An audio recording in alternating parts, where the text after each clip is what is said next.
Bapak, selamat malam. Terima kasih untuk waktu yang telah diberikan kepada kami, kelompok 7, untuk bisa mempresentasikan hasil kerja kelompok kami, di mana untuk bisa memenuhi ujian akhir semester mata kuliah Partai Politik dan Pemilu dengan tema Pemilu April 2020. Ya.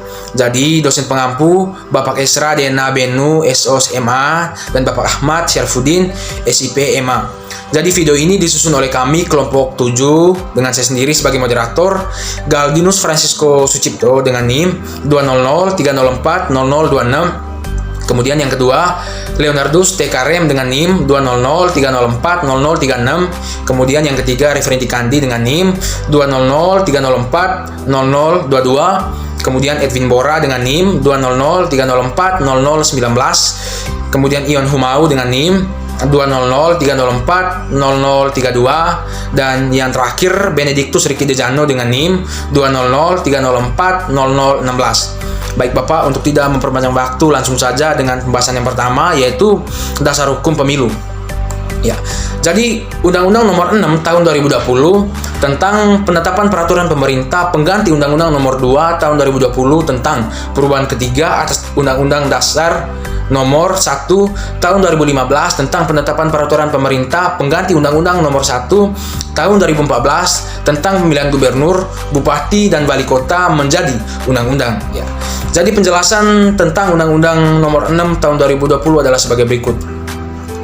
Pada tahun 2020, dunia mengalami bencana pandemi coronavirus disease 2019 atau COVID-19 atau COVID-19.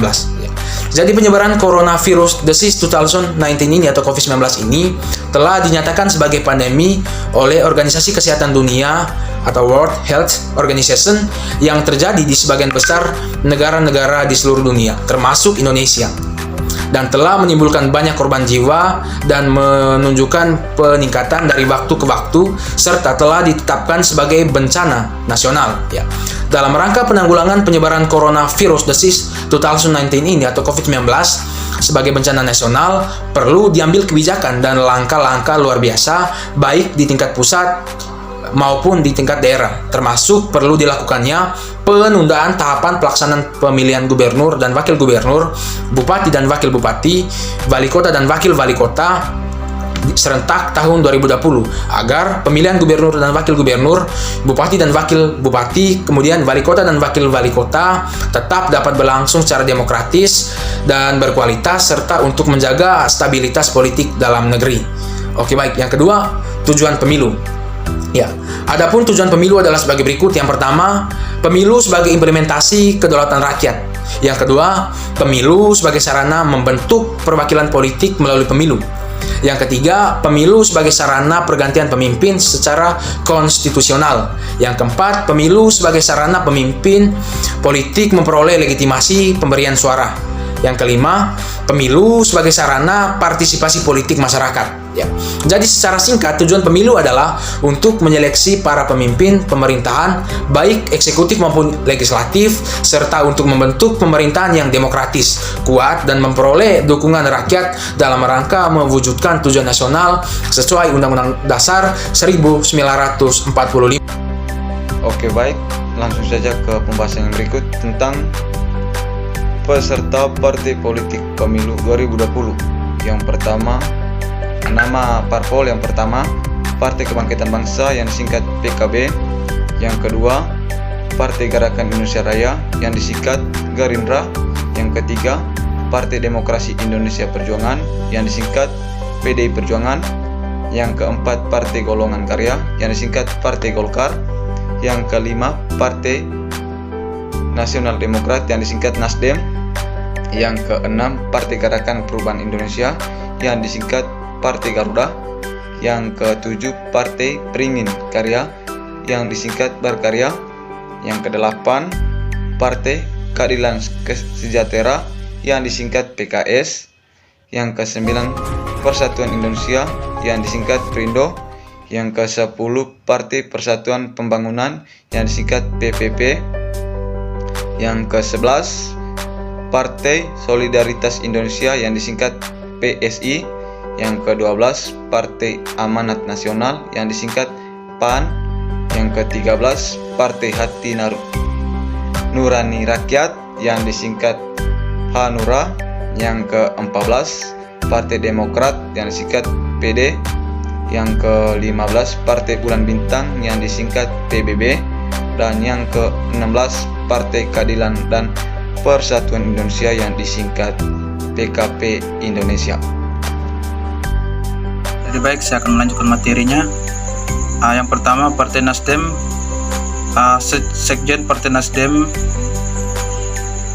Johnny G. Plate mengklaim bahwa paslon yang diusung partainya berhasil unggul di 130 daerah yang menggelar pilkada pada tahun 2020. Ini berdasarkan data sementara yang dikumpulkan oleh Badan Penanganan Pemilu, yaitu Bapilu Partai Nasdem. Kemudian ada PPP mengklaim juga berhasil memenangkan 123 daerah di pilkada tahun 2020 dengan rincian 94 daerah PPP menjadi pengusung dan 29 daerah ya hanya menjadi pendukung. Data itu berdasarkan perolehan sementara pada 11 Desember tahun 2020. Kemudian ada PDIP Perjuangan. PDI Perjuangan bangga bisa menempatkan 3 kodenya sebagai kepala daerah di Sulawesi Selatan. Pada pilkada 2020 dari 12 daerah di Sulawesi Selatan yang menyelenggarakan pilkada, 7 dimenangkannya Partai PDIP. Ada partai pemenang pemilu, Partai Golkar. Di urutan pertama ada Partai Golkar yang mengklaim kemenangan di 165 daerah. Ketua Umum Golkar yaitu Erlangga Hartarto mengklaim berdasarkan hasil hitung cepat atau quick count, pemasangan yang diusung Golkar dinyatakan menang sebesar 61.011 dengan persen suara atau 165 daerah. Menurut hitungan cepat dari 270 wilayah yang menggelar pemilihan kepala daerah, pasangan yang didukung Golkar memenangi 165 daerah. Kemudian yang berikut ada Partai Demokrat. Di urutan kedua ada Partai Demokrat yang mengklaim kemenangan di 147 daerah, melaksanakan pilkada sekretariat Bapilu DPD Partai Demokrat. Kemhar mengakui partainya berhasil memenangkan 57% pada pilkada tahun 2020 waktu itu. Sekretariat Bapilu DPD Partai Golkar Kamhar Lakumani mengklaim target kemenangan Partai Demokrat dapat tercapai bahkan melampaui pada pilkada serentak 2020 ini. Kesempatan selanjutnya saya berikan kepada teman-teman yang lain untuk melanjutkan. Jumlah pemilih 2020. Komisi Pemilih Umum atau KPU mengumumkan daftar memilih tetap atau DPT Pilkada 2020.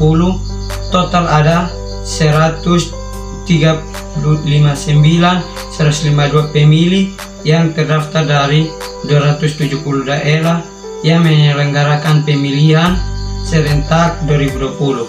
Komisioner KPU Firhan Aziz mengatakan dari data tersebut ada 194.726 pemilih perempuan atau 50,2%. Sementara jumlah pemilihan laki-laki sebanyak 49,98%. Penyusunan DPT diawali dengan proses pencocokan dan penelitian atau coklit. Petugas ke tiap-tiap rumah pemilih. Data yang digunakan untuk coklit merupakan hasil sinkronisasi antara daftar pemilih tetap atau DPT pemilu 2019 dan daftar pendudukan potensial pemilihan atau DP4 Pilkada 2010 milik Ditjen Kependudukan dan Pencatatan Sipil Kementerian Dalam Negeri atau Kemendagri.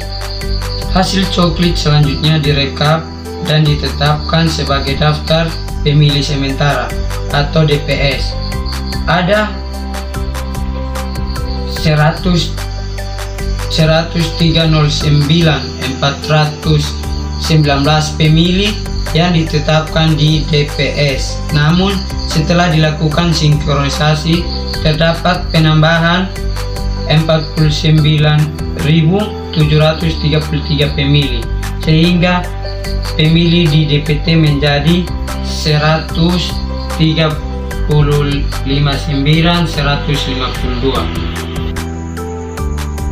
Permasalahan Pemilu 2020.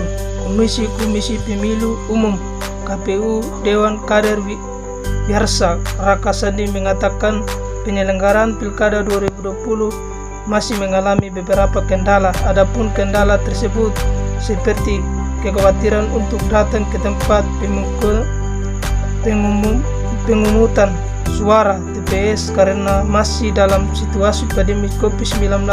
Dan bagian kesimpulan, pemilihan umum adalah suatu proses untuk menyampaikan aspirasi masyarakat, di mana dalam pelaksanaan rakyat bebas untuk memilih calon pemimpin untuk memajukan negaranya.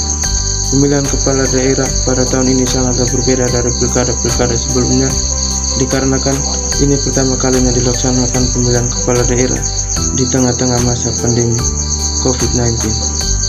Berkaitan dengan pembahasan tentang Pemilu 2020, banyak partai yang berpartisipasi dalam pemilu. Ada beberapa partai yang mendapatkan kursi kemenangan, yakni Partai Golkar, Partai Demokrat, Partai Nasdem, PPP, PKS, dan PDI Perjuangan. Pemilu 2020 tidak semestinya berjalan dengan mulus, melainkan memiliki kendala atau masalah. Namun, di tengah gempuran COVID-19, pemilu tetap dilaksanakan dengan tujuan untuk menyeleksi para pemimpin pemerintahan, baik eksekutif maupun legislatif, serta untuk membentuk pemerintahan yang demokratis, kuat, dan memperoleh dukungan rakyat dalam rangka mewujudkan tujuan nasional sesuai Undang-Undang Dasar 1945.